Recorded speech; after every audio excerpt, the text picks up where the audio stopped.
പുതുപ്പെണ്ണിൻ്റെ തോളിൽ കൈവച്ചുകൊണ്ട് അമ്മായിമ്മ പറഞ്ഞു, മോളെ നീ ഒന്നുകൊണ്ട് പേടിക്കേണ്ട കാര്യമില്ല. എല്ലാറ്റിനും ഇവിടെ അമ്മായിച്ചനില്ലേ. പുള്ളിയാണെങ്കിൽ വലിയൊരു ഉത്സാഹിയാണ്. അപ്പോൾ അവൾ ഇത്രയും വിചാരിച്ചില്ല.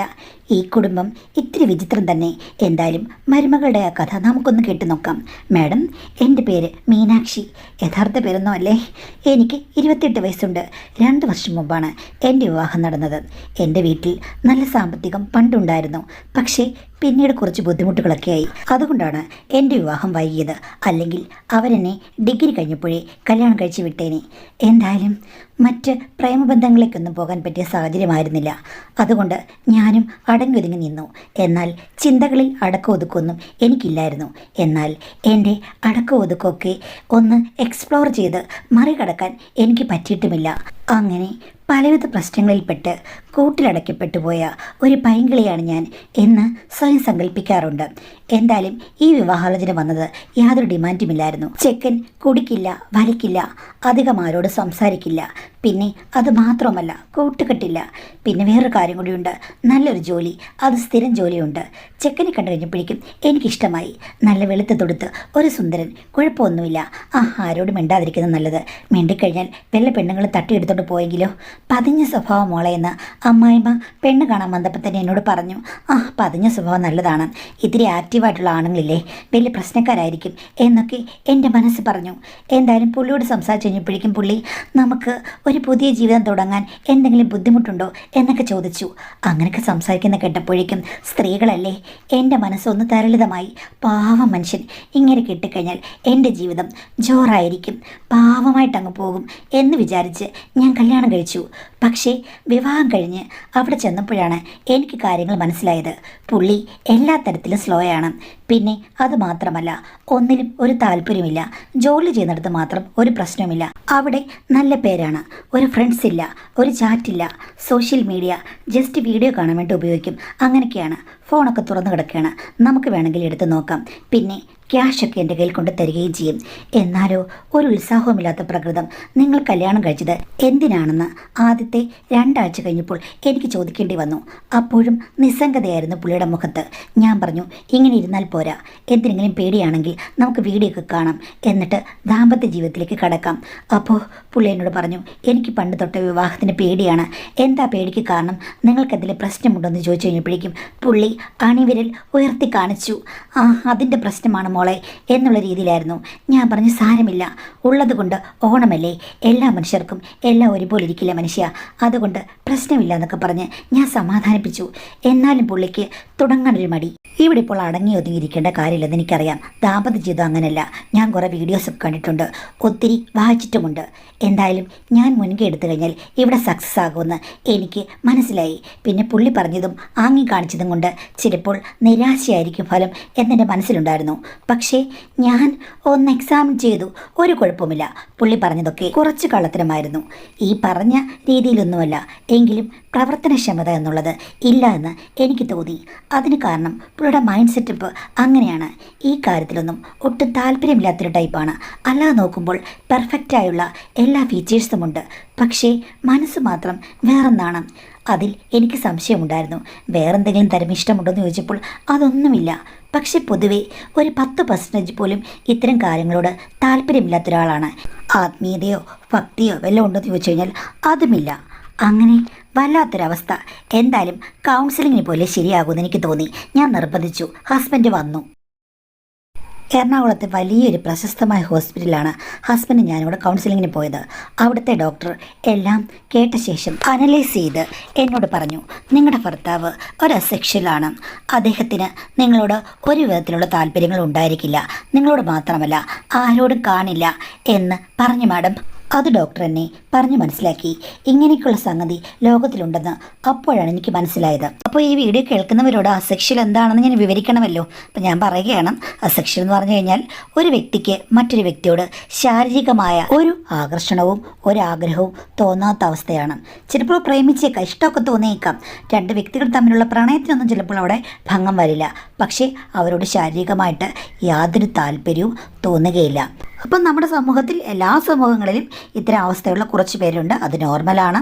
അങ്ങനെയുള്ളവർക്ക് പ്രത്യേകിച്ച് ചികിത്സയൊന്നുമില്ല, തെറാപ്പി കൊടുത്താൽ മെച്ചപ്പെടില്ല.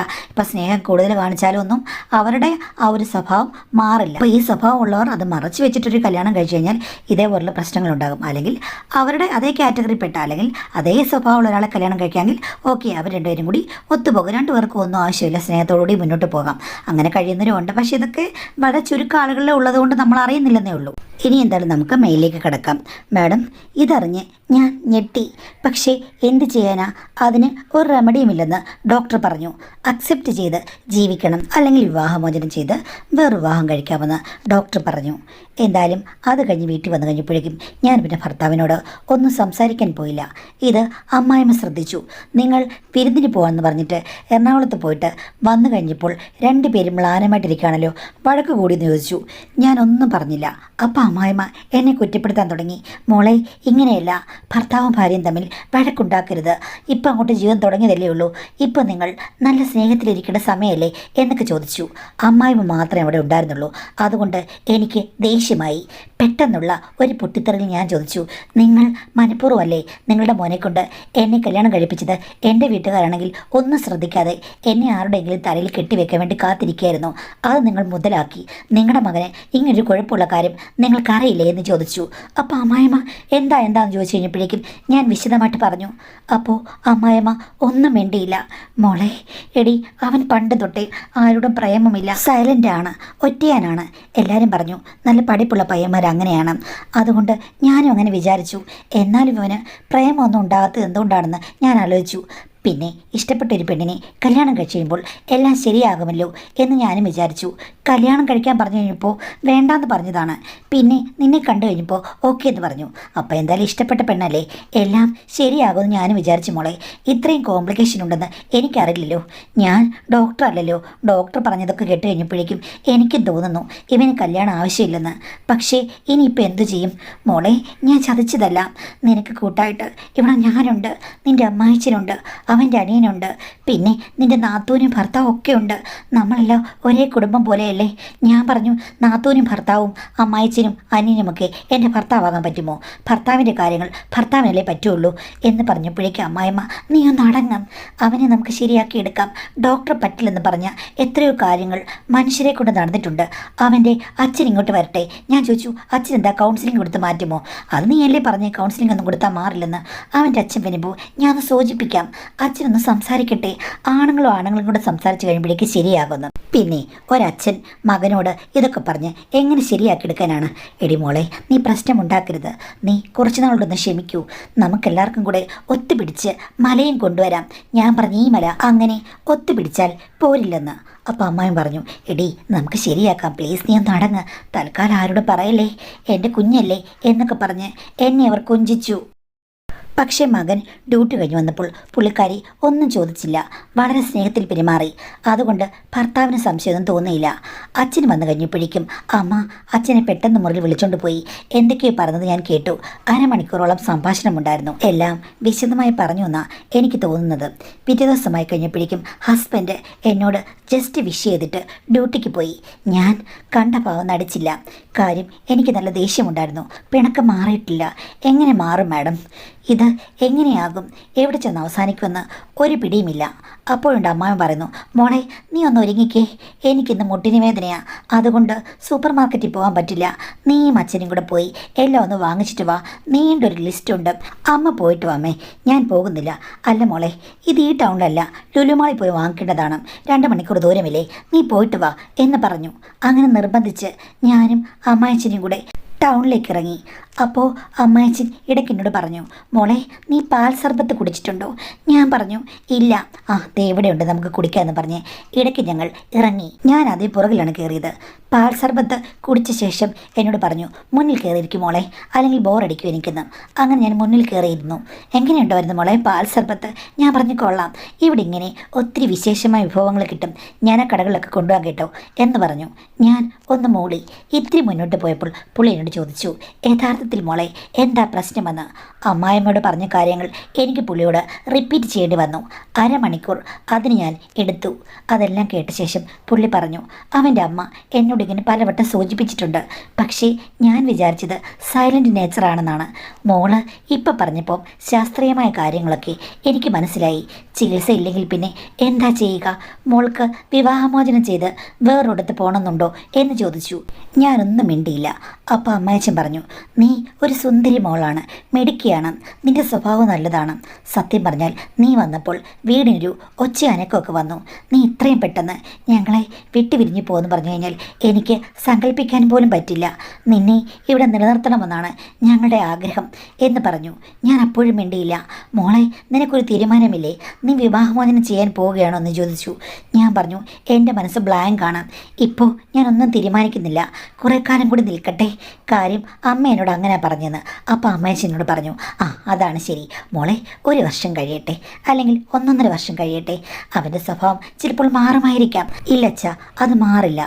അപ്പോൾ പുള്ളി എന്നോട് പറഞ്ഞു, മോളെ ഞാൻ ഒരു കാര്യം ചോദിക്കട്ടെ, നീ ഇപ്പോൾ ഈ വിവാഹമോചനം ചെയ്ത് രണ്ടാമതൊരു കല്യാണം കഴിച്ചു കഴിഞ്ഞാൽ നിന്നെ രണ്ടാമത് വിവാഹം ചെയ്യുന്ന ഒരു സ്ത്രീയായിട്ട് മാത്രമേ എല്ലാവരും ട്രീറ്റ് ചെയ്യുകയുള്ളൂ.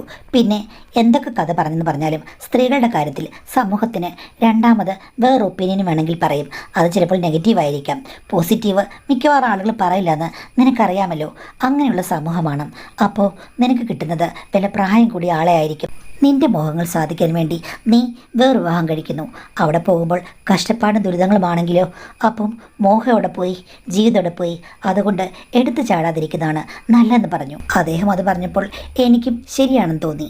എന്തായാലും മോളെ, അവന് സ്ഥിരം ജോലിയുണ്ട്, അവൻ്റെ സ്വത്തും പണവുമെല്ലാം നിനക്ക് തന്നെയാണ്.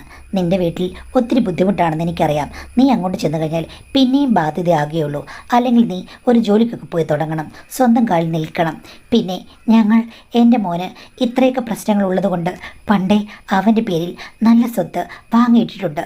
മറ്റുള്ളവർക്ക് കൊടുക്കുന്നതിനേക്കാൾ കൂടുതൽ അവന് എപ്പോഴും കിട്ടും. നീ ഒന്ന് ആലോചിക്കൂ. ബുദ്ധിപൂർവ്വം നിന്ന് കഴിഞ്ഞാൽ നിനക്കൊരു പ്രശ്നവുമില്ല. ജസ്റ്റ് അവനെ സ്നേഹിച്ചാൽ മതി. ബാക്കി നമുക്ക് പിന്നീട് ആലോചിക്കാം മോളെ. തൽക്കാലം നീ അടങ്ങ് എന്ന് പറഞ്ഞു. അമ്മായിമ്മ പറഞ്ഞതിനേക്കാൾ വിശദമായി അമ്മായച്ചൻ പറഞ്ഞതുകൊണ്ട് എനിക്കും ഒരാശ്വാസം തോന്നി. പിന്നെ കുറേ മാസങ്ങൾ ഞാൻ ഹസ്ബൻഡിനോട് അത്യാവശ്യം മിണ്ടി. പുള്ളി പണമെല്ലാം എൻ്റെ കൈ കൊണ്ടുതരും. അങ്ങനെ എൻ്റെ ജീവിതം കുഴപ്പമില്ലാതെ പോയി. എൻ്റെ വീട്ടുകാരെ എനിക്ക് സഹായിക്കാൻ കഴിഞ്ഞു. എൻ്റെ വീട്ടിലെ കടം വീട്ടാൻ വേണ്ടിയിട്ട് എൻ്റെ അമ്മായിച്ചനും എൻ്റെ ഭർത്താവും കൈ അയച്ച് സഹായിച്ചു. അപ്പോഴേക്കും എൻ്റെ മനസ്സിന് ഒരാശ്വാസമായി. ഒന്നുമില്ലെങ്കിലും ഇവിടെ തുടരാം എന്ന് ഞാൻ തീരുമാനമെടുത്തു.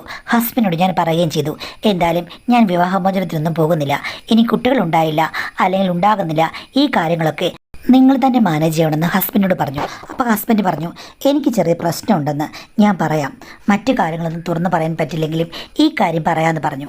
അങ്ങനെ ഏകദേശം കോംപ്രമൈസായിട്ട് പോവുകയാണ്.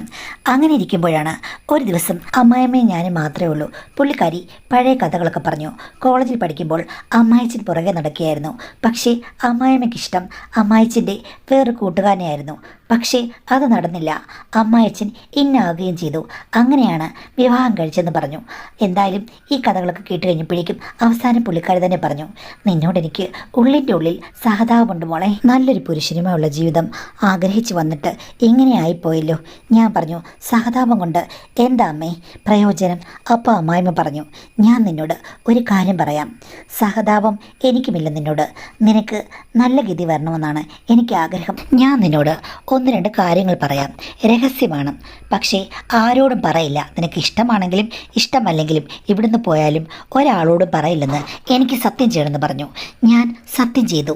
അപ്പോൾ എന്നോട് പറഞ്ഞു, നിനക്ക് മറ്റൊരാളെ സ്വീകരിക്കാം. അമ്മ എന്താ പറഞ്ഞു വരുന്നത്? എടി, നിനക്കിഷ്ടമുള്ള വേറെ ഏതെങ്കിലും പുരുഷന്മാരെ നിനക്ക് സ്വീകരിക്കാനുള്ള ഒരു ഓപ്ഷനാണ് ഞാൻ പറഞ്ഞു വരുന്നത്. ഇവിടെ തന്നെ 2 ഓപ്ഷനുണ്ട്.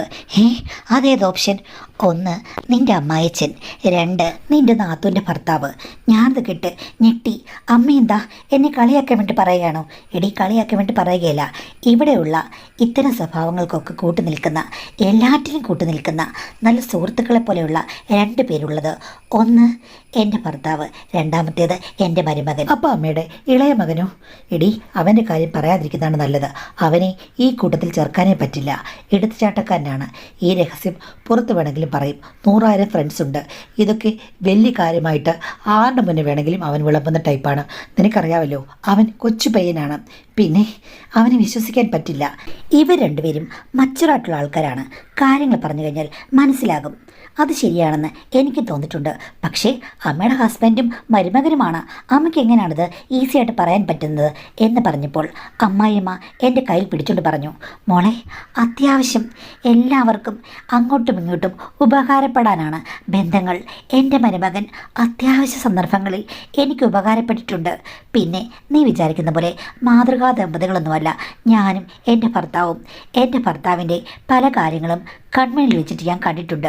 പല കള്ളത്തരങ്ങളും പിടിച്ചിട്ടുണ്ട്, തെളിവ് സഹിതം. അപ്പോഴൊക്കെ പുള്ളി എന്നോട് ക്ഷമയും പറഞ്ഞിട്ടുണ്ട്. പിന്നെയും ആവർത്തിക്കുമെന്ന് എനിക്കറിയാം. അന്ന് ഞാനൊരു ഡീൽ വെച്ചതാണ്. എനിക്ക് ഇഷ്ടമുള്ള പോലെ ഞാൻ പ്രവർത്തിച്ചു കഴിഞ്ഞാൽ നിങ്ങളതിൽ ഇടപെടാനേ വരരുതെന്ന് പറഞ്ഞു. അത് ആദ്യം പുള്ളിക്ക് ഒട്ടും സമ്മതമല്ല. കാര്യം ചില ആണുങ്ങൾക്കുണ്ടല്ലോ ഈഗോ, അവർക്ക് എന്തുമാകാം, നമുക്ക് പറ്റില്ല, പെണ്ണുങ്ങൾ വീട്ടിലിരിക്കണം. ഞാൻ പറഞ്ഞു പറ്റില്ലെന്ന്. അപ്പോഴാണ് അതിന് അനുമതി തന്നത്. പിന്നെ പുള്ളിയുടെ കാര്യങ്ങളൊന്നും ഞാൻ ശ്രദ്ധിച്ചിട്ടേ ഇല്ല. എന്തെങ്കിലും ആകട്ടെ, എൻ്റെ പ്രയോജനം എന്ന് ഞാൻ ആലോചിച്ചു. പക്ഷേ സ്ത്രീകൾക്ക് എന്നാലും നീ പറയുന്നത് പോലെ തന്നെ ഒത്തിരി ബുദ്ധിമുട്ടുകളുണ്ട്. എവിടെ നിന്നാണ്, എങ്ങനെയാണ് ഇറങ്ങി പുറപ്പെടാൻ പറ്റുമോ? അതുകൊണ്ട് ഞാനും വീട്ടിലിരുന്നു. പിന്നെ എൻ്റെ മോളുടെ കല്യാണം കഴിഞ്ഞപ്പോഴാണ് എനിക്കും ഒരു സുവർണ അവസരം ഒത്തത്. അത് ഞാനങ്ങ് യൂട്ടിലൈസ് ചെയ്തു. എന്നാലും അമ്മ എന്തിനാണ് സ്വന്തം മകളെ വഞ്ചിച്ചത്? നാട്ടിലമ്മയ്ക്ക് ഇറങ്ങി നടന്നു കഴിഞ്ഞാൽ എത്രയോ ആളുകളെ കാണാൻ പറ്റുമായിരുന്നു. എടി, ഇറങ്ങി നടക്കാനൊന്നും പറ്റില്ല. എനിക്കങ്ങനെ പേരുദോഷം ഉണ്ടാക്കാൻ യാതൊരു താല്പര്യമില്ല. പിന്നെ നീ വിചാരിക്കുന്ന പോലെ മനഃപൂർവ്വം അങ്ങ് വളച്ചെടുത്തൊന്നുമല്ല. പിന്നെ എടി, അന്നിങ്ങേർക്ക് ഭയങ്കര പ്രശ്നമായിരുന്നു. അതായത് നിൻ്റെ അമ്മായപ്പന് പല സ്ഥലത്ത് പല ബന്ധങ്ങൾ. അത് പറഞ്ഞ് ഞങ്ങൾ മിക്കപ്പോഴും വഴക്കാണ്. അയാൾ പറഞ്ഞു, നിനക്ക് ഞാൻ സ്വാതന്ത്ര്യം തന്നിട്ടുണ്ടല്ലോ, നിനക്കങ്ങ് പോകരുത് എവിടെയും ഇറങ്ങി എന്ന് ചോദിച്ചു. പക്ഷേ പെൺമനസ്സല്ലേ, അത് നടക്കത്തുമില്ല. അതുകൊണ്ട് കലഹം തുടർന്നു. ആ സമയത്താണ് ഒരു ദിവസം മരുമകനും മോളും കൂടെ വന്നത്. അപ്പോഴും ഞാൻ വഴക്കുണ്ടാക്കി. അവരോടുണ്ടെന്നുള്ളത് ഞാനങ്ങ് മറന്നു പോയിരുന്നു. സംഭവം എന്താണെന്ന് മോൾക്ക് നേരത്തെ അറിയാം. പക്ഷേ എന്നാലും മരുമകൻ അറിയില്ലായിരുന്നു. പിന്നീട് തനിച്ച് കണ്ടു കഴിഞ്ഞപ്പോഴേക്കും എന്താ അമ്മ ഇന്നലെ വഴക്കെന്ന് ചോദിച്ചു. അപ്പോൾ ഞാൻ ഉള്ള കാര്യങ്ങൾ പറഞ്ഞു. മോനെ, എൻ്റെ ജീവിതം വളരെ പ്രശ്നത്തിലാണ് എന്നൊക്കെ പറഞ്ഞ് അവൻ്റെ കൈ പിടിച്ച് പൊട്ടിക്കരഞ്ഞു.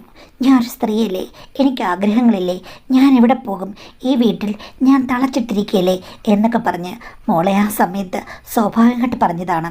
അത് കഴിഞ്ഞതിൽ പിന്നെ അവൻ എന്നോട് വളരെ സോഫ്റ്റ് കോർണറായിരുന്നു.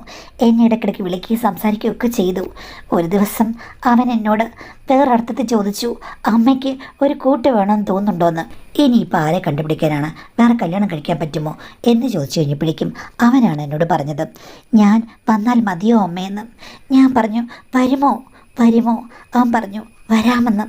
അവൻ്റെ സമ്മതം കിട്ടിക്കഴിഞ്ഞാൽ പിന്നെ നമുക്കെന്താ, മോൾക്കെന്താ പ്രശ്നം? നല്ലപോലെ അവൻ നോക്കുന്നുണ്ട്.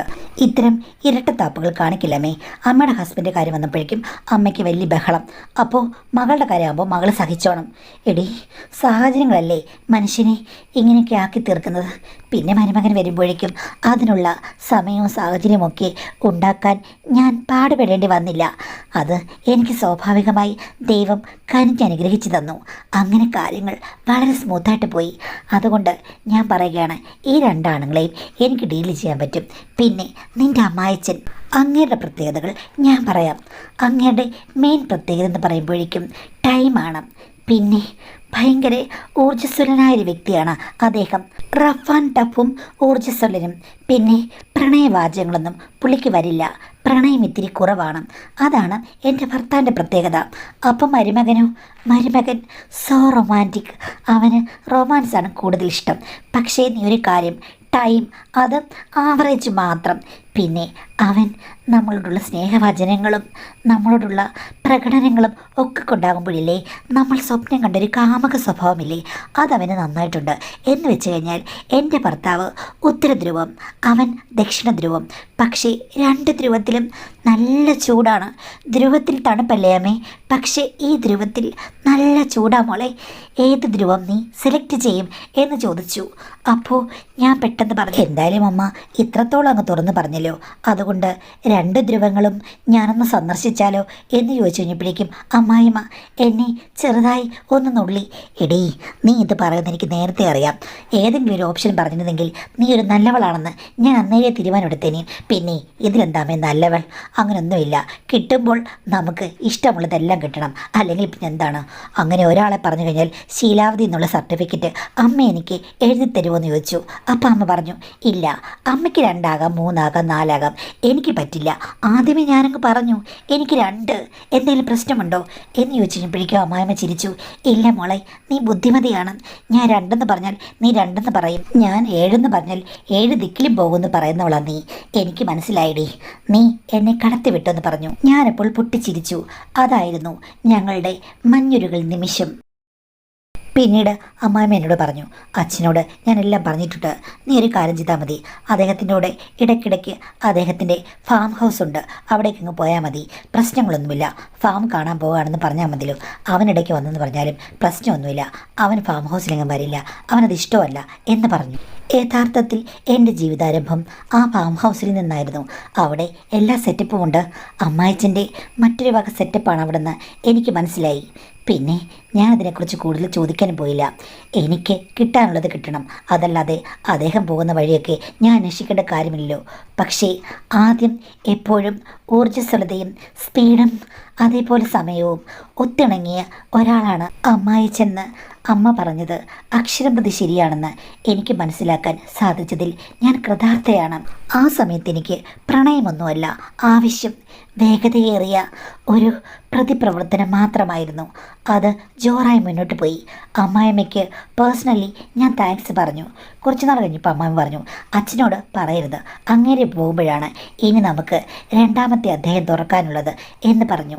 അത് ഈ വീട്ടിൽ വെച്ച് മതി, എൻ്റെ ഭർത്താവിൻ്റെ കാര്യങ്ങൾ ചിലത് കാണാൻ എനിക്കത്ര താല്പര്യമില്ല എന്ന് പറഞ്ഞു. അമ്മായിമ്മയുടെ മനസ്സ് എനിക്ക് മനസ്സിലായി. പിന്നെ ചേച്ചിയുടെ ഹസ്ബൻഡ് കിച്ചുവട്ടം വന്നപ്പോഴാണ് എനിക്ക് മറ്റൊരു തലത്തിലേക്ക് പോകാൻ പറ്റിയത്. അതാണ് എൻ്റെ യഥാർത്ഥ മധുവെന്ന് എനിക്കപ്പോൾ തോന്നി. അദ്ദേഹം വളരെ റൊമാൻറ്റിക്കാണ്. എനിക്ക് ശരിക്കും ഒരു കാമുകനോടുള്ള ഇഷ്ടം തോന്നിയത് അവിടെയാണെന്ന് എനിക്ക് തോന്നുന്നു. വ്യത്യസ്തമായ 2 അനുഭവങ്ങളെന്ന് അമ്മായിമ്മ പറഞ്ഞത് വളരെ കറക്റ്റാണ്. ശരിക്കും ഞാൻ അപ്പോഴാണ് സന്തോഷവതിയായത്. ഇപ്പോൾ അമ്മായിമ്മ എന്നെ ഉപദേശിക്കുന്നത് വിശേഷങ്ങൾക്ക് വേണ്ടി ഇനി ഒന്ന് തിരഞ്ഞെടുക്കണം. ആ തിരഞ്ഞെടുക്കേണ്ടത് മരുമകനാണെന്നാണ്. ചേച്ചിക്ക് ഒരു കുട്ടിയുണ്ട്, 3-4 വയസ്സായി. കിച്ചോട്ടിന് സൗന്ദര്യം അതേപടി അവന് കിട്ടിയിട്ടുണ്ട്. അമ്മായിമ്മ പറഞ്ഞത് അതായിരിക്കും ബെസ്റ്റ് ചോയ്സ്, അല്ലാതെ ഒരിക്കലും പ്രായമുള്ള ഒരാളെ അതിനുവേണ്ടി തിരഞ്ഞെടുക്കാൻ പറ്റില്ല എന്ന്. ഞാൻ പറഞ്ഞ അമ്മേ, അങ്ങനെ ആകുമ്പോഴേക്കും ഒരു കുട്ടി ഉണ്ടായിക്കഴിഞ്ഞാൽ ആളുകൾ സംശയിക്കില്ലേ, സാമ്യം തോന്നില്ലെന്ന്. അമ്മായിമ്മ പറയുകയാണ്, സാമ്യമൊന്നും തോന്നില്ല. ഇനി അഥവാ സാമ്യം തോന്നിയാലും എൻ്റെ മോളുടെ കുട്ടിമുട്ടല്ലേ സാമ്യം, അത് സാരമില്ല, അത് ഒരു പ്രശ്നവും ഫാമിലിയിൽ ഉണ്ടാക്കില്ല എന്ന് പറഞ്ഞ് എന്നെ ധൈര്യപ്പെടുത്തുകയാണ്. ഞാൻ അതിനുവേണ്ടിയുള്ള തയ്യാറെടുപ്പാണ് മാഡം. അതിനെന്നെ ഒന്ന് സമാശ്വസിപ്പിക്കണം, എനിക്കതിനുള്ള ഒരു കോൺഫിഡൻസ് തരണം എന്നാണ് പറഞ്ഞിരിക്കുന്നത്. ഒരു കാര്യം ഞാൻ പറയാം, എനിക്കിതിന് മറുപടിയില്ല. ഇത്തരം വ്യക്തിപരമായിട്ടുള്ള താല്പര്യങ്ങളെ അത് അവർ തന്നെ മാനേജ് ചെയ്യുക. ഞാനതിന് നല്ല ഉപദേശങ്ങളും ചീത്ത ഉപദേശങ്ങളും ഒന്നും കൊടുക്കുന്നില്ല, വേണ്ടാന്ന് നമുക്ക് പൊതുവെ പറയാം. എങ്കിലും സാഹചര്യം മൂലം നിങ്ങൾക്ക് നിങ്ങളുടെ ജീവിതത്തിൽ അങ്ങനെയൊക്കെ സംഭവിച്ചു, പക്ഷെ അത് നിങ്ങൾ മാനേജ് ചെയ്യണം. അതല്ലാതെ മറ്റൊരാളെ പ്രോത്സാഹിപ്പിക്കേണ്ട ഒരു വിഷയമല്ലിത്. നിങ്ങൾ മാത്രം ഇൻവോൾവ് ആയിട്ടുള്ളൊരു കാര്യമാണ്. നിങ്ങളുടെ അമ്മായിമ്മയുടെ ഉപദേശമല്ലേ നിങ്ങൾ കേൾക്കുന്നത്, അപ്പോൾ പിന്നെ അതായിരിക്കും ശരിയെന്ന് കരുതി പോവുക. അല്ലാതെ പുറത്തൊരാളോട് ചോദിച്ചു കഴിഞ്ഞാൽ ഒരിക്കലും അനുകൂലിക്കുന്ന ഒരു മറുപടി നിങ്ങൾക്ക് കിട്ടാവുന്നൊരു കാര്യമല്ല നിങ്ങൾ ചെയ്യുന്നത്, നിങ്ങൾക്കറിയാമല്ലോ. പിന്നെ നമുക്കിതിന് കണ്ടൻ്റാണ്, പക്ഷേ ഇങ്ങനെയുള്ള കാര്യങ്ങൾ നടക്കുന്നുണ്ട് എന്നുള്ളത് പറയാനുള്ളൂ. അല്ലാതെ ഒരിക്കലും പോസിറ്റീവായിട്ട് നമുക്കിതിനെ കാണാൻ പറ്റാത്തതുകൊണ്ട് എനിക്ക് മറുപടി തരാൻ പറ്റില്ല എന്നുള്ളത് ഞാൻ പറയുന്നു. ക്ഷമിക്കുക.